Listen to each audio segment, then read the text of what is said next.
पेश है कहानी घुड़सवार, जिसे लिखा है उदयन वाजपेयी ने। संयोग नगर के राजकुमार के मन का कोई ठिकाना नहीं था। वह किसी एक जगह टिक नहीं पाता था। इसलिए जब राजकुमार छत पर जाता उसे लगता नीचे चलूं, नीचे मैदान में खेलता तो उसे लगता छत पर चलूं, राजा के पास रहता तो उसे लगता रानी के पास चलूं, रानी के पास पहुंचता तो सोचता पेड़ पर चढ़कर कुछ दूर देर बैठूं।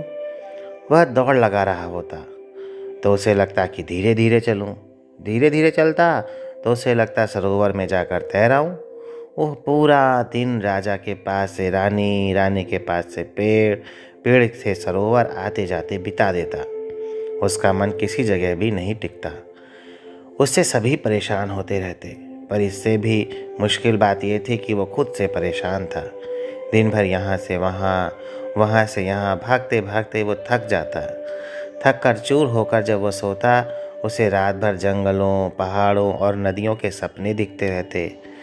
कभी वह देखता कि वह जंगल में खो गया है और हर जंगली जानवर उसकी ओर देखकर हंस रहा है। कभी वह देखता कि वो पहाड़ की चोटी से नीचे गिर रहा है। रास्ते में कोई पक्षी उसके पास से पंख फड़फड़ाते हुए गुजर रहे हैं। कभी वह देखता कि वह नदी पार करते करते रास्ते में ही भटक गया है। लहरें उसे चारों ओर से ऐसे बांध रही हैं जैसे वे मोटी मोटी रस्सियां हों। वह घबरा कर जाग जाता और अंधेरी रात में ही रानी के कमरे की ओर चल देता। थोड़ी देर वहाँ रहता कि उसे लगता राजा के कमरे में जाना चाहिए। वह अंधेरे में चलता हुआ राजा के कमरे की ओर जाने लगता। वहाँ पहुंचकर वह थोड़ी देर बैठ ही पाता। उसे लगता कि वापस अपने कमरे में चलना चाहिए। इस तरह एक कमरे से दूसरे, दूसरे से तीसरे में जाते जाते वह बाकी बची रात बिता देता। सुबह होते ही पूरे का पूरा दिन उसके सामने पहाड़ की तरह आकर खड़ा हो जाता। राजा रानी अपने इस बेटे के लिए बेहद चिंतित रहते। उन्हें समझ में नहीं आता कि उसका क्या किया जाए। एक दिन दूर देश के से घोड़ों का एक व्यापारी आया। उसके पास कई घोड़े थे, रंग बिरंगे कई घोड़े, काले घोड़े, कत्थई घोड़े, तरह तरह के चितकबरे घोड़े। व्यापारी अपने हर घोड़े की विशेषता बता रहा था। महाराज, ये देखिए, ये रहा काला रेशमी घोड़ा। इसकी चमड़ी इतनी चिकनी है कि इस पर नजरें तक फिसल जाती हैं। इसकी पीठ पर जो भी बैठेगा उसे पता ही नहीं चलेगा कि ये सरपट भाग रहा है।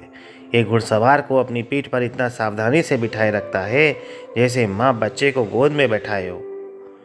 सभी लोग रेशम से काले घोड़े को देख चुके।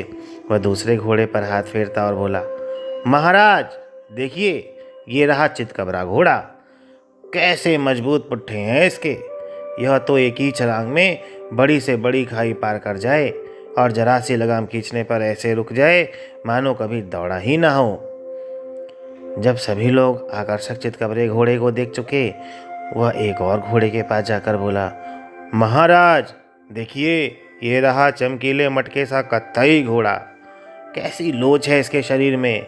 घने पेड़ों में, घनी झाड़ियों के बीच ये ऐसी फुर्ती से दौड़ता है मानो खुले मैदान में दौड़ रहा हो। व्यापारी एक के बाद दूसरे घोड़े के बारे में बताता जा रहा था।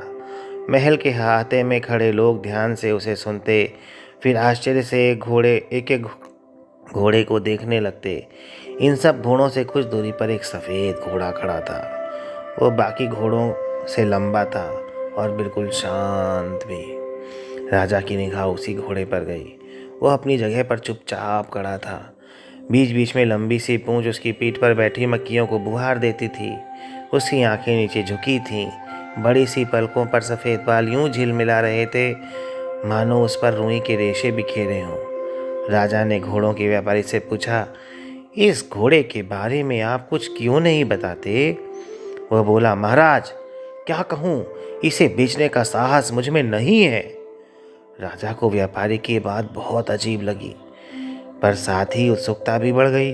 वो बोला, इसमें ऐसा क्या है कि आप इसे बेचना नहीं चाहते। व्यापारी बोला, आप चाहे उसे खराबी कहें या खासियत, पर मुझ में उसे बेचने का साहस नहीं है। राजा व्यापारी की यह बात सुनकर कुछ ज़्यादा ही उत्सुक होते।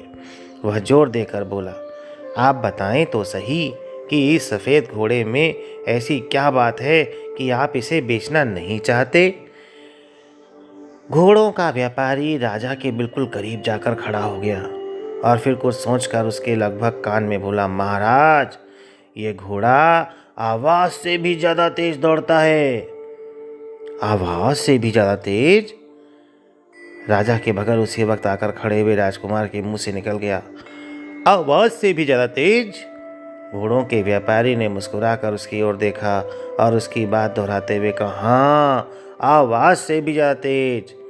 राजा ने मुड़कर राजकुमार की ओर देखा, फिर घोड़ों के व्यापारी की ओर मुड़कर बोले, ये घोड़ा हम खरीदेंगे।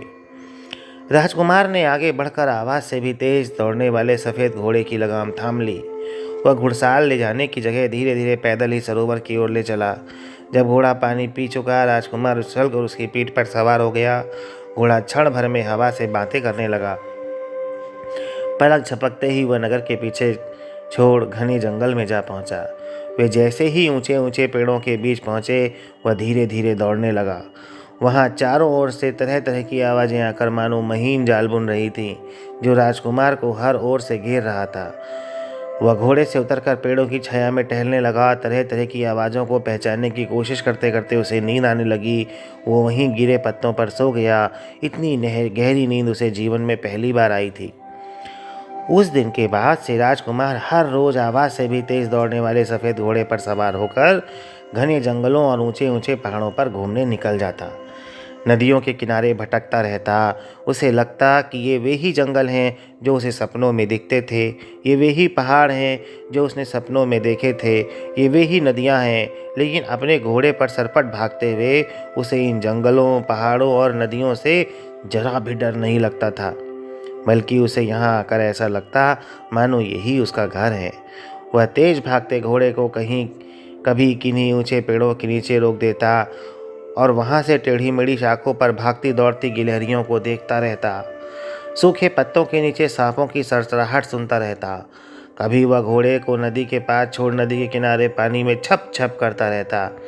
कभी वह पहाड़ की चोटी पर जाकर वहाँ से दूर तक फैले जंगलों, मैदानों पर बिछलती धूप ताकता रहता। कभी घोड़े पर तेज भागते हुए ऊपर आसमान में यहाँ वहाँ लुढ़कते तारों और गेंद की तरह पकड़ने की सोचता। कभी अंधेरी रात में अचानक घोड़े की पीठ से उतरकर दीमक की बांबियों पर कान लगाकर उसके भीतर की महीन आवाज़ को सुनता। उसके दिन दिन भर जंगलों, पहाड़ों में भटकते रहने से राजा रानी परेशान होते, पर उन्हें तसल्ली भी थी कि राजकुमार का मन कहीं तो लग रहा है। भले ही वो जंगलों पहाड़ों में भटकता रहता है पर शानदार घुड़सवारी करना भी सीख रहा है, जैसा कि राजकुमारों को करना भी चाहिए।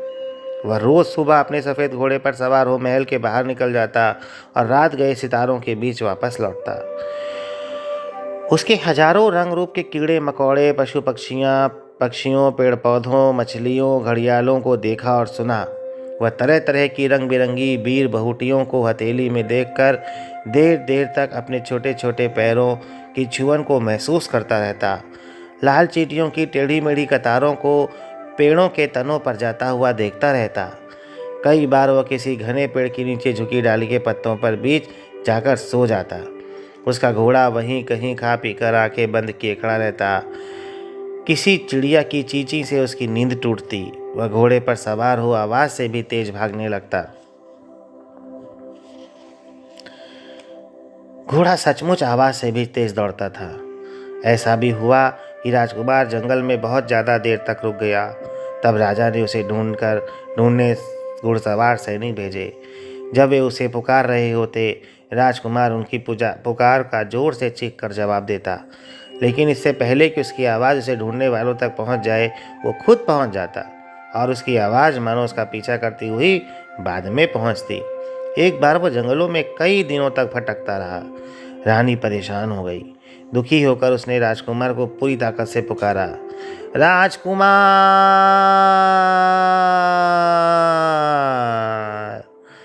राजकुमार ने जब उसकी पुकार सुनी तो अपना घोड़ा महल की ओर मुड़ दिया और पूरी ताकत से चिल्लाया, माँ, मैं आ रहा हूँ। वो जंगल की ओर भागने लगा। इससे पहले कि उसका जवाब रानी तक पहुंच पाता, राजकुमार रानी के सामने पहुंच गया। रानी ने उसे गले लगाया, तब जाकर उसका जवाब रानी के कानों तक पहुंचा, माँ मैं आ रहा हूँ। राजा उसके भटकाव को चुपचाप देखते रहते। वैसे बोले, सारा दिन जंगलों और पहाड़ों में भटकते फिरते हो, शिकार क्यों नहीं करते? आखिर शिकार करना तो राजकुमारों की शान है। राजकुमार बोला, वो कैसे किया जाता है? राजा ने जवाब दिया, तीर से। राजकुमार को तीर चलाना खूब आता था। उसे वह बचपन में ही सिखाया गया था। वह निशाने का इतना पक्का था कि 500 मीटर दूर की चीज़ को बिना चूके भेज देता था। इस बार जब वह घोड़े पर सवार होकर जंगल गया, उसके कंधे पर धनुष टंगा था और पीठ पर झूलते तरकश में कुछ तीर थे, इतने पैने कि वे हवा को भी टुकड़े टुकड़े कर दें। जंगल पहुंचकर वह रोज की तरह पेड़ पौधों, कीट पतंगों, पशु पक्षियों को देखकर सुनने में लग गया। नदी के बहने की एक तान सरसराहट सुनने में देर तक खोया रहा। वह भूल ही गया कि आज वो शिकार करने सोच कर आया था। रात हो गई। आसमान में ढेरों तारे उभर आए। राजकुमार घोड़े को धीरे धीरे चलाता हुआ वापस महल की ओर लौटने लगा। उसे आसमान गहरे नीले रंग का उल्टा कटोरा जान पड़ता था, जिसमें यहाँ वहाँ जड़े तारे टिमटिमा रहे थे। कभी कोई तारा टूट कर गिर पड़ता। काश मैं इस नीले कटोरे को सीधा कर पाता, तब एक भी तारा टूटकर नीचे ना गिरता, उसने सोचा। महल पहुंचकर उसने घुड़साल में घोड़े को बांधा और अपने कमरे की ओर चल दिया। सुबह जब वह घुड़साल जा रहा था, रास्ते में राजा मिल गए। उन्होंने मुस्कुराकर राजकुमार को देखा और बोले कि यह कोई शिकार? राजकुमार चुप रहा। वह धीरे से फुसफुसाया, मैं भूल गया। राजा बोला, क्या भूल गए? राजकुमार फिर फुसफुसाया, शिकार करना। और फिर धनुष तरकश शायद नदी किनारे भूल गया। राजकुमार नदी किनारे पहुंचा। नदी के बहते पानी में ऊपर हल्का नीला कोहरा ठहरा हुआ था। तभी आसमान के नीचे एक चील तेजी से उतरी। वह कोहरे को चीरती हुई नदी की सतह पर सांस लेने आई मछली को चोंच में दबाकर वापस आसमान में लौट गई। शिकार! राजकुमार के मन में कौंधा। उसे याद आया कि वह अपना धनुष तरकश कल रात यहीं कहीं छोड़ गया था। उसे उन्हें खोजना है। वह घोड़े से उतरा, नदी किनारे की रेत पर कुछ देर दूर चला। कुछ एक शिला पर उसे धनुष और तरकश दिखाई दिए। उन्हें किसी जंगली जानवर ने छुआ तक नहीं था। राजकुमार ने उन्हें उठाया। वह घोड़े पर सवार हुआ और उसे तेज दौड़ते हुए शिकार ढूंढने लगा। कुछ दूरी पर उसे हिरणों का झुंड दिखाई दिया।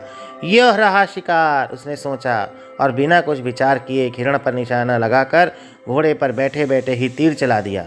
तीर के छूटते ही उसके दिमाग में न जाने कहाँ से ढेरों प्रश्न आकर बिजली की सी तेजी से चक्कर काटने लगे। ये मैंने क्या किया? इस बेचारे हिरण को मैं क्यों मार रहा हूँ? ये इतना भोला हिरण कितनी सुंदरता से कुरांचे भर रहा था। उसे पता भी नहीं है कि मैंने उसे मारने के लिए तीर छोड़ दिया।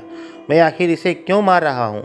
क्या सिर्फ इसलिए कि मैं राजकुमार हूँ और राजकुमारों को शिकार करना चाहिए? वो बेचैन उठा। तभी उतनी ही तेजी से उसके दिमाग में एक विचार आया। उसने तुरंत घोड़े को उस ओर दौड़ाया जिधर उसने तीर छोड़ा था। घोड़ा आवाज़ से भी तेज दौड़ने लगा। इतनी तेज भागते घोड़े पर बैठकर उसने देखा कि रास्ते की सभी चीज़ें, पेड़ पौधे, पशु पक्षी, कीट पतंगे सभी पीछे छूटते जा रहे हैं, मानो कोई उन्हें तेजी से पीछे की ओर खींचकर लपेटता जा रहा हो। छूटते हुए तीर के हिरण तक पहुंचने से पहले ही घोड़ा वहां पहुंच गया। राजकुमार कूदकर हिरण के सामने खड़ा हो गया। तब उसका तीर वहां पहुंचा। वहां हिरण नहीं, राजकुमार का सीना था। उसने राजकुमार का सीना छेद दिया। राजकुमार दर्द से कराहा। हिरण ने उसकी ओर आंखें फेरी। राजकुमार के सीने से खून की धार बह निकली। वह धीरे धीरे जमीन पर गिर रहा था। घोड़ा पास खड़ा हाँफ रहा था। शिकार होने से बचा हिरण बाकी हिरणों के साथ कुल्हांचे भरता घने जंगलों में पेड़ों के बीच ओझल हो रहा था। कहानी प्रस्तुत कर रहे हैं जयशेखर, बलरामपुर से। धन्यवाद।